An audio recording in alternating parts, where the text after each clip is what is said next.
بسم اللہ الرحمن الرحیم الحمد للہ رب العالمین وبہ نستعین والصلاة والسلام علی رسولہ الکریم اما بعد۔ محترم و مکرم سامعین حضرات، السلام علیکم ورحمۃ اللہ وبرکاتہ۔ امید ہے کہ آپ اللہ تعالیٰ کے فضل و کرم سے خیر و عافیت سے ہوں گے۔ جیسا کہ آپ حضرات جانتے ہیں کہ ہمارے ملک ہندوستان کا اس وقت جو ماحول بنا ہوا ہے وہ کسی سے ڈھکا یا چھپا ہوا نہیں ہے۔ ہر ایک آدمی جانتا ہے کہ اس وقت کے حالات اس ملک کے کیا بنے ہوئے ہیں۔ ہر آنے والا لمحہ، ہر آنے والا دن مشکلات میں اضافہ ہی کرتا جا رہا ہے۔ بس میں اتنا ہی کہوں گا کہ یہ حالات ہماری ہی کمیوں اور ہماری کوتاہیوں کی وجہ سے ہے۔ بہرحال میں اس بارے میں تو زیادہ کچھ نہیں کہوں گا۔ جو تازہ ماحول بنا ہوا ہے اس سے متعلق چند باتیں آپ حضرات کے سامنے پیش کرنی ہیں، تو برائے کرم ویڈیو کو مکمل سماعت فرمائیں اور دوسروں تک اس کو ارسال بھی کر دیں تاکہ دوسرے لوگ بھی اس ویڈیو کے ذریعے سے کچھ فائدہ اٹھا سکیں۔ تو بہرحال میں کہہ رہا تھا کہ ہمارے ملک میں جو حالات بنے ہوئے ہیں، یعنی کہ ایک طرف تو ہمارے ملک میں وقف ترمیمی بل کو لے کر جو ماحول بنا ہوا ہے، یعنی ہمارے بزرگوں کی جائیدادوں کو جو انہوں نے وقف کی ہیں اللہ کے نام پر، ان کو حکومت اپنے قبضے میں لینا چاہتی ہے کسی ایک بل کے ذریعے سے۔ دوسرا مسئلہ جو ہے توہین رسالت صلی اللہ علیہ وسلم کا ہمارے ملک میں آئے دن پیش آتا رہتا ہے۔ ابھی حال ہی میں ایک پنڈت ہیں، میں نام لینا تو مناسب نہیں سمجھتا، انہوں نے رسول اکرم صلی اللہ علیہ وسلم کی ذات اقدس میں توہین کی ہے۔ ایک مسئلہ یہ۔ تیسرا مسئلہ یہ ہے کہ ہر آئے دن صبح و شام کسی بھی ایک تنہا مسلمان کو پکڑ کر اس کی موب لنچنگ کر دی جاتی ہے، اس کو شہید کر دیا جاتا ہے۔ چوتھا مسئلہ یہ ہے کہ ہماری مائیں اور ہماری بہنوں کی عصمتوں کو لوٹا جا رہا ہے۔ پانچواں مسئلہ ہماچل کا ہے کہ جہاں یہ کوشش کی جا رہی ہے کہ وہاں کے مسلمانوں کو وہاں سے باہر کر دیا جائے اور ہم مسلمانوں کی جو مساجد ہیں ان کو نعوذ باللہ مسمار کر دیا جائے، ان کو شہید کر دیا جائے۔ تو جب چاروں طرف اس طرح کا ماحول بنا ہوا ہے، اس ماحول میں اور ان مدعوں کو اجاگر کرنے کے لیے جو آواز اٹھاتے ہیں وہ ایک ہی شخص ہے، رکن پارلیمنٹ حیدرآباد کے ایم پی جناب بیرسٹر اسد الدین اویسی صاحب حفظہ اللہ۔ اور دوسری طرف انہی کو لے کر جمعیت علماء ہند کے صدر جناب حضرت مولانا محمود اسعد مدنی دامت برکاتہم العالیہ نے حال ہی میں ایک انٹرویو دیا تھا۔ اسی انٹرویو سے متعلق دو چار باتیں آپ حضرات کے سامنے عرض کرنی ہیں۔ میں سمجھتا ہوں کہ حضرت نے جو باتیں جناب بیرسٹر اسد الدین اویسی صاحب کے بارے میں کہی ہیں وہ شاید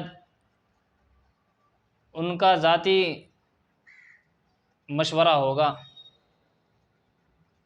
اگر یہ حقیقت ہے کہ یہ باتیں جو کہی گئی ہیں حضرت مولانا مدنی صاحب کی طرف سے تو کسی حد تک ٹھیک ہے، لیکن اگر انہوں نے یہ بات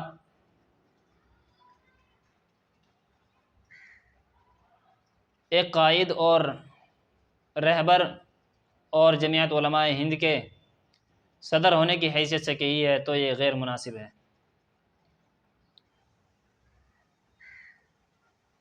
تو بہرحال غلطی انسان سے ہو جاتی ہے، بولنے میں یا کسی عمل کے ذریعے سے۔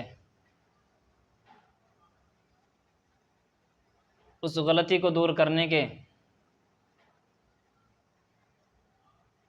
کچھ طریقے ہیں، ان کو اختیار کر لیا جائے تو مناسب معلوم ہوتا ہے۔ بہرحال میں اپنے خیالات آپ حضرات کے سامنے رکھنے لگا ہوں، اور وہ یہ ہے کہ اولاً تو میں حضرت والا کے لیے مناسب یہ نہیں سمجھتا کہ حضرت کسی بھی ایرے گیرے لتو کھیرے کے چینل پر جائیں اور ان کے واہیات قسم کے سوالات کے جوابات دینا مناسب سمجھیں۔ یہ حضرت والا کے لیے میں سمجھتا ہوں اچھا نہیں ہے، کیونکہ ہم مسلمانان ہند اور ملت اسلامیہ کی نظر میں جناب حضرت مولانا محمود اسعد مدنی دامت برکاتہم العالیہ کا ایک وقار ہے، ایک عزت ہے، ان کی ایک بڑی عظمت ہے۔ تو ہم نہیں چاہتے کہ حضرت والا کسی کی بھی دعوت پر اس طرح کے انسان کے سوالات کا جواب دیں۔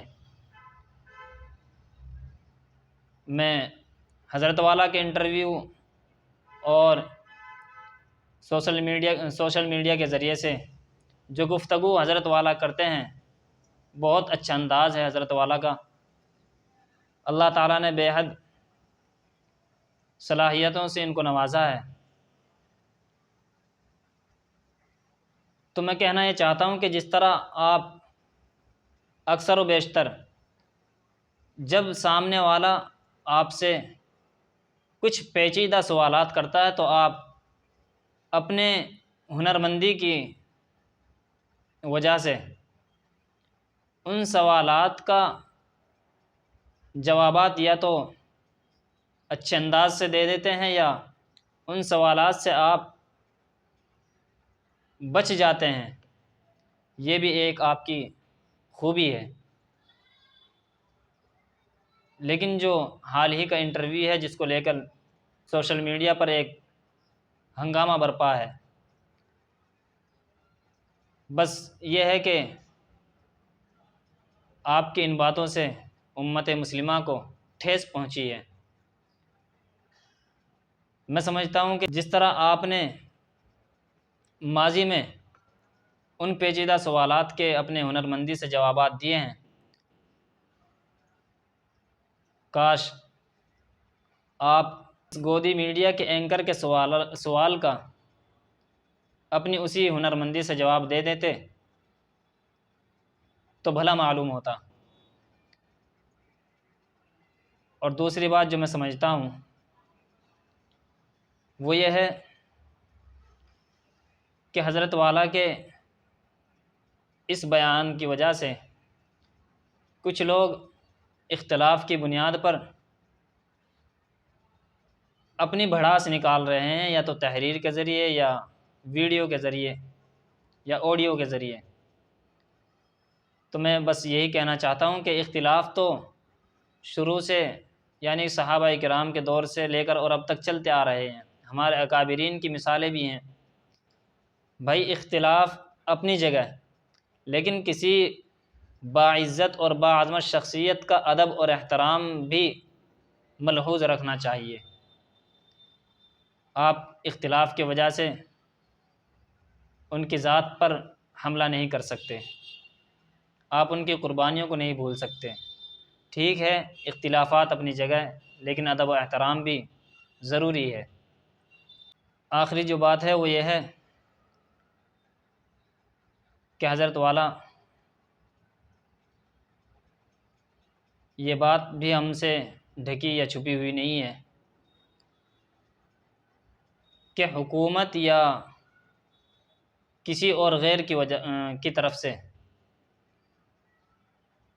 ہم مسلمانوں کے لیے جو حالات پیدا کیے جا رہے ہیں یا جو حالات بنانے کی کوشش کی جاتی ہے، چاہے وہ NRC یا CAA یا 3 طلاق کا مسئلہ ہو، وقف ترمیمی بل کا مسئلہ ہو، موب لنچنگ کا مسئلہ ہو، حجاب کا مسئلہ ہو، بہرحال بہت سارے مسائل ہیں،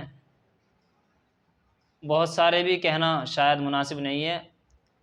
اکثر مسائل جو بھی پیدا ہوتے ہیں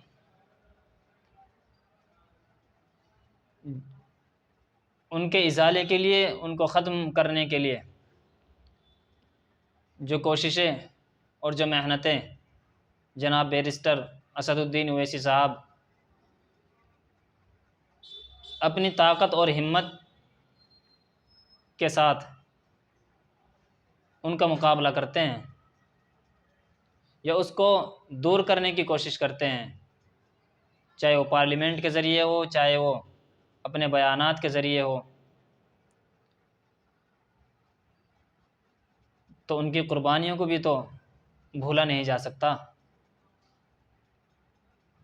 جو قربانی وہ دے رہے ہیں وہ بھی تو ہمارے سامنے ہے۔ میں سمجھتا ہوں کہ دور حاضر میں بیرسٹر اسد الدین اویسی صاحب کے علاوہ امت کے لیے کوئی قائد نہیں ہے۔ جو مسائل ہمارے ذمہ ہیں اور ہم کو کرنے چاہیے،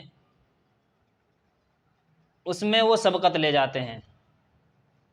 ہونا تو یہ چاہیے کہ ہم ان مسائل کو اٹھائیں، کیونکہ بھائی ہمارے اوپر بھی تو ذمہ داری ہے، ہمارے اوپر بھی تو ملت نے ذمہ داری ڈالی ہے، ہم بھی تو اس ملت کے رہبر اور قائد ہیں۔ تو کہنے کا مطلب یہ ہے کہ جو مسائل جناب بیرسٹر اسد الدین اویسی اپنی صلاحیتوں اور اپنی طاقت کے ذریعے پارلیمنٹ میں اٹھاتے ہیں یا اپنے بیانات میں اٹھاتے ہیں یا ان کو دور کرنے کی کوششیں اور مشورے دیتے ہیں، ان کو بھی تو نہیں بھولا جا سکتا۔ بہرحال اللہ تعالیٰ کے ہر کام میں مصلحت ہوتی ہے۔ اب آپ دیکھیے کہ حضرت مولانا مدنی دامت برکاتہم العالیہ کے اس ایک چھوٹے سے نظریے کی وجہ سے پوری ملت جمع ہو گئی ہے اس بات پر کہ جناب بیرسٹر اسد الدین اویسی صاحب اس دور حاضر میں ملت کے لیے بہترین قائد ہیں، بہترین لیڈر ہیں۔ کیونکہ ہر ایک آدمی کے ذہن میں یہ تھا کہ معلوم نہیں ہمارے اکابرین کا جناب اسد الدین اویسی صاحب کے بارے میں کیا خیال ہے، کیا نظریہ ہے، کیا فکر ہے۔ تو اس پر بھی اللہ تعالیٰ کا شکر ادا کریں کہ اس چھوٹے سے نظریے کی اور اختلاف کی وجہ سے پوری امت مسلمہ جمع ہو گئی ہے، اور امت مسلمہ کے جو چوٹے کے علماء ہیں، جن کی قیادت میں اور جن کے مشوروں اور جن کے حکم کی تعمیل کا ہم لوگوں کو انتظار رہتا ہے کہ حضرت یہ بیان کر دیں یا حضرت کی طرف سے یہ بات آ جائے یا اس بات کی تصدیق یا تنکیر کر دی جائے اور ہم اس پر عمل کر لیں۔ تو بہرحال اللہ تعالیٰ کے ہر کام میں مصلحت ہوتی ہے، وہ جو چاہتا ہے وہ کرتا ہے۔ وَتُعِزُّ مَن تَشَاءُ وَتُذِلُّ مَن تَشَاءُ، جس کو عزت دینا چاہے اس کو عزت دیتا ہے، جس کو رسوا کرنا چاہے، ذلیل کرنا چاہے، اس کو رسوا اور ذلیل کر دیتا ہے، اس کو کوئی روکنے اور ٹوکنے والا نہیں ہے۔ بہرحال اب آپ دیکھ لیجئے کہ دارالعلوم دیوبند کے محتمم صاحب، ان کا بھی بیان اسد الدین اویسی کی حمایت میں آ چکا ہے، اور مسلم پرسنل لا بورڈ کے صدر صاحب کا بھی بیان ہمارے سامنے ہے، اور دیگر علماء، مولانا سجاد صاحب نعمانی دامت برکاتہم العالیہ کا بھی، وہ تو بہت پہلے سے کہہ رہے ہیں اس بات کو۔ بہرحال اگر ابھی بھی جو لوگ اسد الدین اویسی صاحب کو اپنا لیڈر یا اپنا قائد نہیں سمجھتے، تو ذرا غور کریں اور سمجھیں کہ ان کے علاوہ کوئی اور نہیں ہے جو ہمارے مسائل کو پارلیمنٹ میں اور حکومت کی نظر میں نظریں ڈال کر اپنی بات کہہ سکے اور ملت کی ترجمانی کر سکے۔